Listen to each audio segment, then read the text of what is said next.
السلام علیکم دوستو، بسم اللہ الرحمن الرحیم۔ مریض کی عیادت کی دعا۔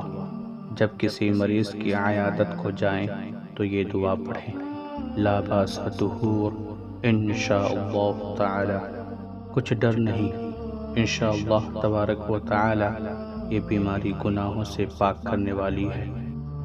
مریض کی شفا یابی کی دعا۔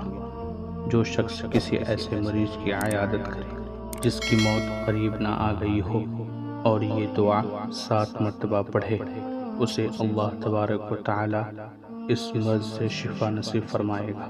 اسأل اللہ العظیم رب العرش العظیم ان یشفیک۔ عرش عظیم کی بلند و بالا خدا سے آپ کی صحت کا سوال کرتا ہوں۔ 7 مرتبہ یہ دعا پڑھیں۔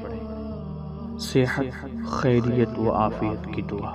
مریض کی صحت، خیریت اور عافیت کے لیے یہ دعا پڑھیں، اللہم اغفر لی ورحمنی واہدینی وعافانی ورزقنی۔ اے اللہ، مجھے ہدایت پر استقامت نصیب فرما اور مجھے رزق عطا فرما اور مجھے معاف فرما اور مجھ پر رحم فرما۔